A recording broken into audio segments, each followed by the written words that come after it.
Well, tariffs were back in focus last week after President Trump issued letters left, right, and centre telling trading partners of the United States what they're going to need to pay. But that new deadline is not until the 1st of August, leading markets to bet on another escalate to de-escalate taco moment not being too far away. The week ahead, though, looks set to be a busy one. Of course, those trade headlines are going to be eyed. We've got a busy data docket, including the latest US inflation and retail sales figures prints, and we've also got inflation due here in the UK too. Not forgetting the start of Q2 earnings season on Wall Street as well, which gives plenty for myself and Ryan Littlestone to discuss on the trade-off this week. So without further ado, let's crack on with the show.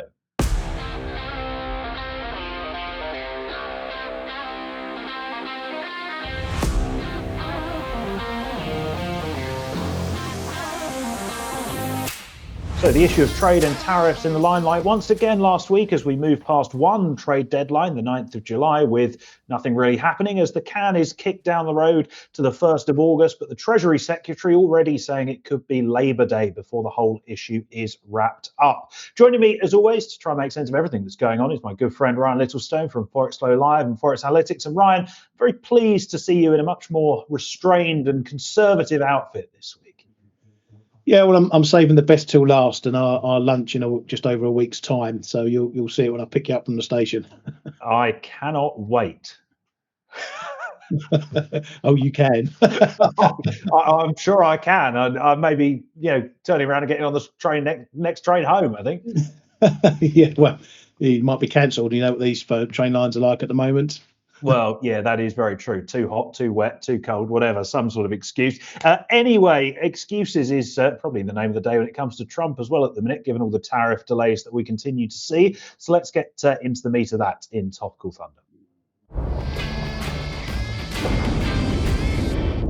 So the president has been busy with his pen over the last week or so, or at least an intern in the White House has been, because they're probably the ones writing all of these letters. Effectively, everyone seems to have received a letter informing them of a new tariff rate that they're going to be paying from the 1st of August. Now, I'll be completely honest with you, there doesn't really seem to be any logic whatsoever to the rates that Trump has put in these letters. Some are a little bit higher than those seen on Liberation Day, and some are a little bit lower. I guess the big ones, or the ones that have grabbed all the headlines, are Japan and South Korea at 25%, the EU and Mexico at 30%. Those two were announced on Saturday.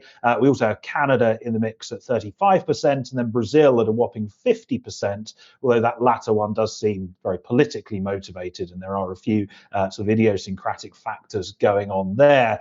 Trump has also touted the potential for a blanket 20% tariff on those countries that haven't received a letter yet. So I guess that those uninhabited islands just full of penguins near Antarctica, they're going to be paying 20% on whatever the hell they might export to the US. Not that would be a lot. We've also got a whole host of sectoral levies in the mix as well, with copper being subject to a 50% tariff from the start of August, and semiconductors and pharmaceuticals probably in the mix before too long as well. Now, if you take all of that at face value, put it together, you end up with an average effective tariff rate from the 1st of August, which would be kind of in the high teens, probably 17, 18%, which is roughly where it was on Liberation Day.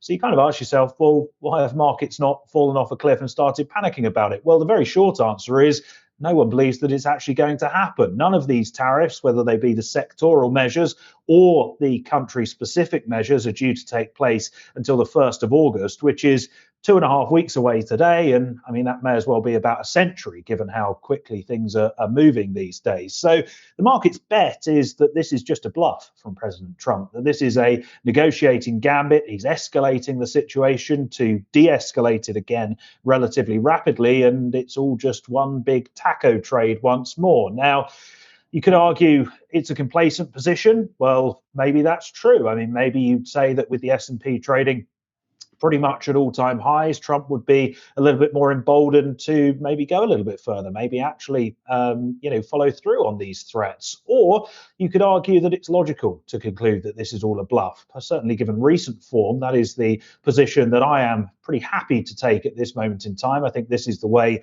that Trump likes to do deals, and I think the market has finally wised up to that fact. Although I would caution things could get little bit more jittery, even when the clock does tick down to the 1st of August, and there is a lack of progress if that does indeed come to pass. But I think for the time being, it's very much a case of this is the negotiating strategy. We're all very used to it, and the market is going to be pretty good at shutting out the noise for the time being, I would expect.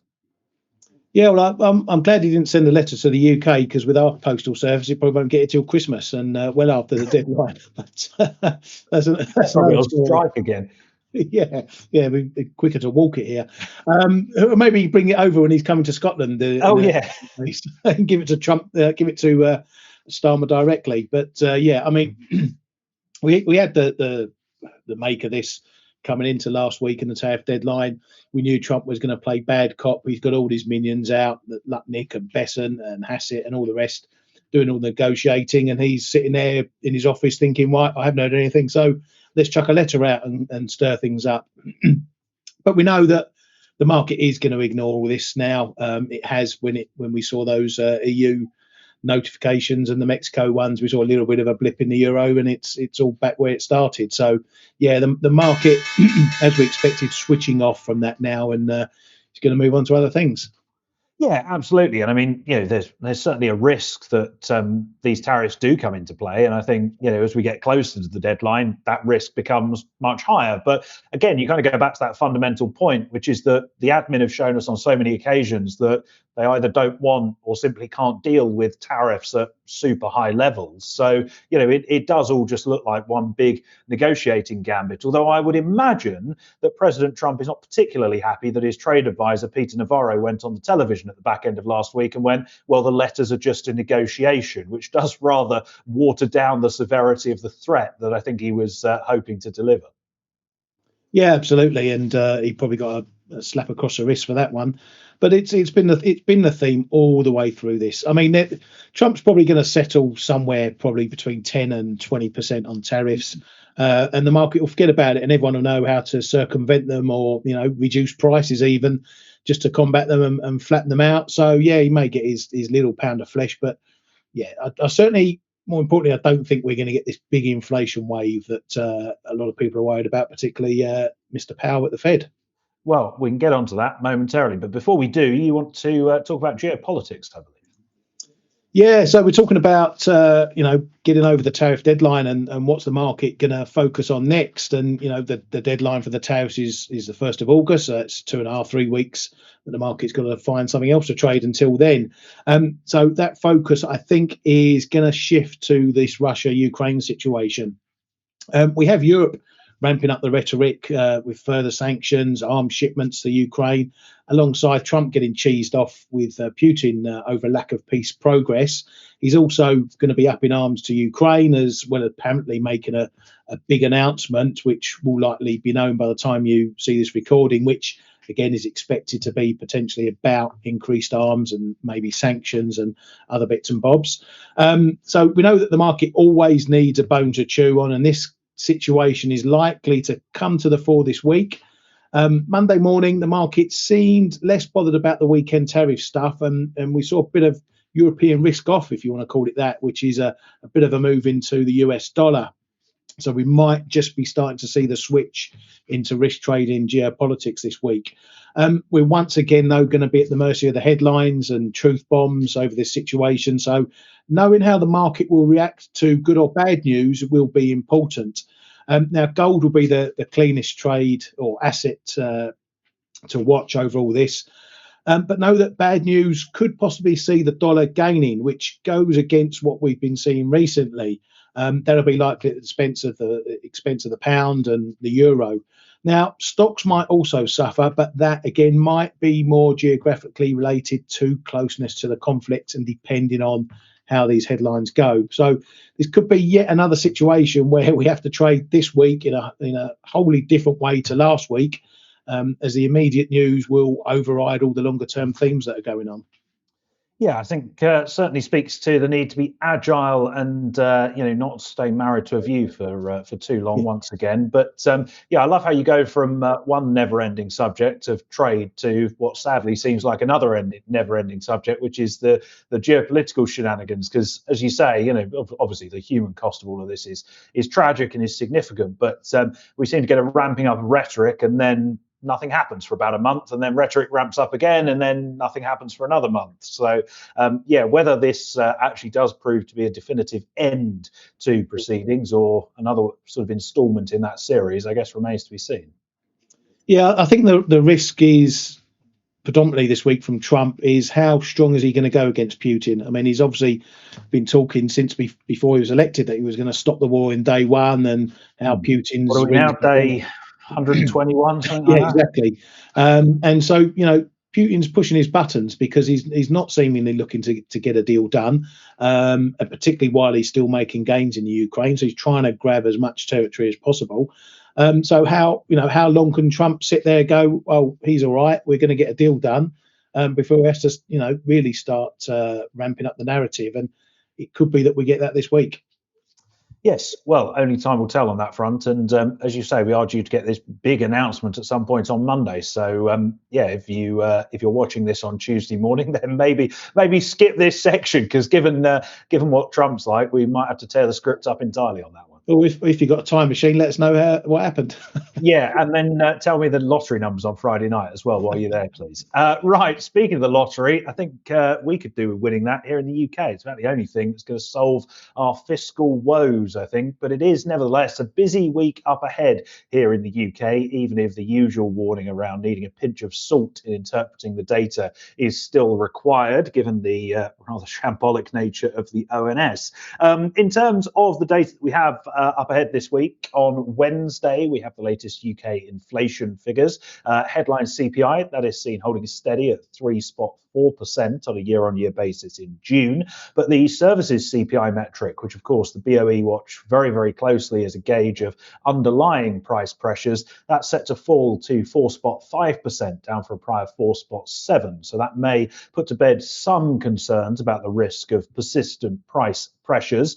Although I would say that those risks are still, in my mind, very, very misplaced, given how weak the labour market is at the moment. And of course, we get the latest UK jobs report on Thursday. Now, unemployment, that is seen holding steady at 4.6% in the 3 months to May, but earnings growth in terms of regular pay, that's seen dropping back below 5% for the first time in a couple of years, while the HMRC payrolls metric, that is probably going to fall once again. This data, of course, being for June.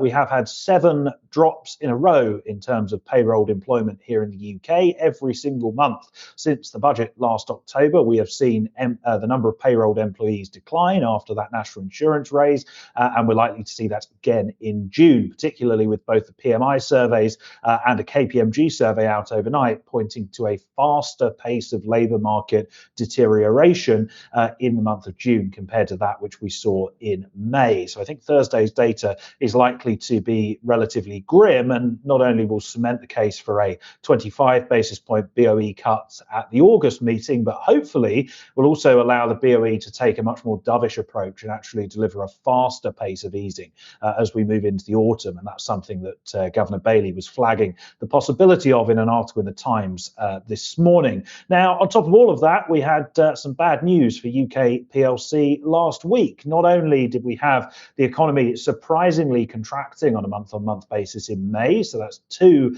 monthly contractions in a row now, and almost certainly nails on a quarterly contraction in Q2.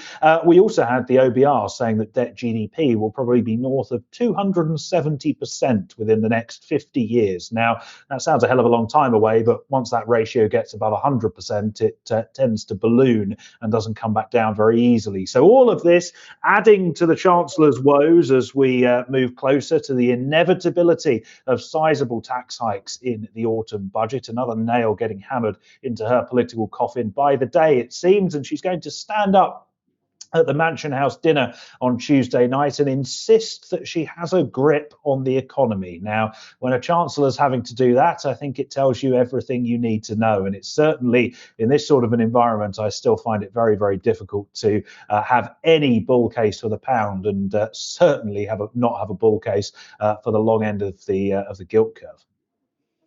Yeah, well, her standing up in Mansion House, she's going to get pelted with rotten tomatoes, or saying she's got a grip on the economy is a bit like giving football manager the old vote of confidence. Give it a big Sam until the end of the parliamentary term. He can't do a worse job. Possibly, yeah. Probably knows more about economic. Easy for me to say. Probably knows more about economics than she does. And coming from a West Ham fan, that is high praise. Well, here we go again. But anyway, back to business. I'm not sure I say back to business. I'm not sure the data is going to get any better from the ONS, because I got a letter dropped on my desk that they want me to take part in an economic survey, since I'm a business owner. So I'm not sure the data is going to improve that much. They must be scraping the barrel if they're surveying you, mate. Exactly. If the first question, how do you think Rachel Reeves is doing with the economy? Well, I'm probably going to be in that one for an hour. You'll have to ring up and ask him to send you a bigger form. Exactly. Not enough data space. But anyway, so we got all this data coming out. If it goes, I don't know what you want to call the right way. If we see inflation going the right way, then obviously that's going to, as you say, seal the deal for another cut in August. As for the jobs data, it has been looking grim, which again begs the question why they didn't feel the need to cut sooner or cut faster, as you point out. Let's hope they don't get in a situation where they're going to have to be chasing the ball down the pitch and having to play catch up rather than being in front of the move, which they never usually are. So the wages numbers, I think we've got to be careful. That's been really, really sticky, and now we've got the potential junior doctors on strike again for another 28-29% pay rise that they want. In August, I think we're going to get some more public sector pay deals going through, which is again up around that 4.5% mark. So any downward shift in wages that we see probably going to have to come from the private sector, or else we're going to see these numbers remaining sticky or going back up again if we see any drops over the next couple of months. So there's no smoke without fire, and the old Bank of England, they're never far from that rock and hard place. No, absolutely not. And I believe, and I'm sure someone in the comments can correct me if I'm wrong, but I believe that in the 3 months to April, which was the last jobs numbers, public sector earnings growth was actually outpacing that seen in the private sector, which is not a particularly good sign at any time, certainly least of all when the government are supposedly demonstrating fiscal restraint. Handing out sizable pay rises to public sector workers probably isn't the best way to do that. But there we go. As you say, it does seem like we're going to be getting into a whole nother round of strikes and pay negotiations and sort of doing what we did last year all over again, potentially. Oh, yeah, like Groundhog Day, isn't it, really? It really is. And none of it is likely good for the pound either. No, absolutely not. And none of it is particularly good for Rachel Reeves' headroom. But I guess let's move on to what is going to be the main release of this week, which is not coming out of the UK. It is coming out of the US tomorrow afternoon. Yeah, a country that can actually get their data right. It's nice to see. Well, ish, yeah. But, this is a bit of a position that Power's got himself into. On one hand, his job is to contain inflation, yet if he actually gets higher inflation this week, it sort of justifies his stance for keeping rates on hold. However, if inflation does drop back, he's achieving the Fed's mandate, but then gets it in the net from Trump from being wrong about inflation and keeping rates on hold. So he's a bit damned if he does, damned if he doesn't with this data at the moment. Now, CPI is expected to tick up 2 pips to 2.6% year on year in the headline number, and with the core also going up 2 points to 3% from 2.8% previously. So anything I think on the money or higher will have the market squeezing out any remaining expectations for a July cut, and will probably lower expectations for September as well. Now, if we see the numbers coming in lower than expectations, staying unchanged over last month, or even dropping below last month, that will really put the cat among the pigeons over the July FOMC, and we should expect a full-on barrage from Mr. Trump. Which that sort of brings me to my next point, and a bit of an early heads up for that July FOMC. Now, assuming there's no drama from the CPI data and the Fed is looking to stay on hold, the big news from that FOMC will likely be not the rate decision, but who could dissent. We know at least two members, Waller and Bowman, should dissent from holding rates, given their views recently about cutting. But the real surprise would be anyone else joining them and how many. But back to the data, for me, I think the shorter end of the US bond market needs watching closely over this data, as a really soft CPI number will raise the case for cuts. And I've been looking at the 2-year yield here and got a bit of a zone here between 350 and 364. And if we're getting softer numbers from CPI, then I expect this to get knocked through those levels, and probably the dollar's going to follow. Indeed, yes. Apologies for my sniggering there. I noticed a headline come up about US-EU trade negotiations, and the EU trade chief Sefcovic says, and I quote here, "It takes two hands to clap." I mean, what sort of an analogy is that to describe what's going on? I can clap with one hand.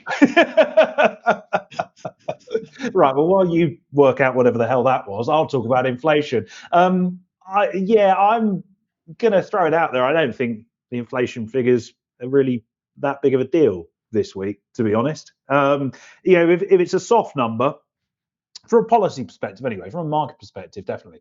If it's a soft number, then it's a case of, well, all of the tariff-induced inflation is delayed. The Fed are not just going to look at one report and go, oh, great, we can start cutting again, even though we know their bias is towards lowering rates. If it's a hot number, then, as you say, the Powell and the rest of the FOMC are going to be vindicated in their view that, staying on hold and just seeing what happens is the right policy stance at this moment in time.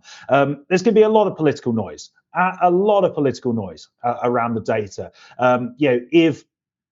If it's a soft number, then Trump, as you say, is going to be coming out all guns blazing in terms of trying to attack Powell, trying to force through those rate cuts, and all of the other usual suspects, Hassett, Lutnick, etc.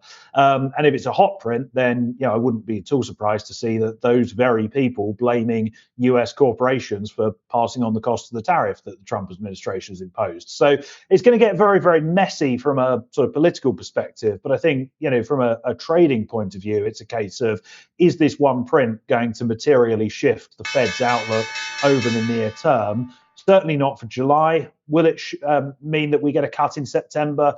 Potentially, but you're going to need the July and the August CPI prints to behave themselves as well in order to unlock that. I think it could be a case of a lot of noise, but very, very little signal from the data that we get. Yeah, and we've been speaking about this before, how, going into the latter part of the year and, Trump going to be nominating his next Fed head, it's all going to become political. Waller's stepped into the political realm. And it's just a question, I think, this FOMC is how many others decide they want to, talk on the political side of things rather than on the direct monetary policy side of things. Yeah, basically how many of them want to vie for promotion and how many of them actually want to do the right thing and set the appropriate monetary policy stance for the economy they're faced with. Clearly, as you say, two of them, Waller and Bowman, are happy to pin their flag on Trump's mast and call for rate cuts. I think the other 17 members of the FOMC are doing the right thing and looking at things more objectively. But only time will tell on that front as to when they will deliver that rate cut. As we've said numerous times, they are above neutral. They want to get back to neutral. Powell has said if the tariffs weren't there, they probably would be back at neutral already. It's just a case of having the confidence that you're not going to see enduring inflation from those tariffs before you deliver those cuts and sort of resume the trajectory that we were on towards the back end of last year. Yeah, absolutely. And but I think there's still going to be a trade over the FOMC, but we'll save that for near the time. Well, yeah, indeed. We've still got 2.5 weeks, 3 weeks to go until the next Fed meeting. So don't peak too soon, mate. Speaking of trades, though, let's move on to our plays of the day.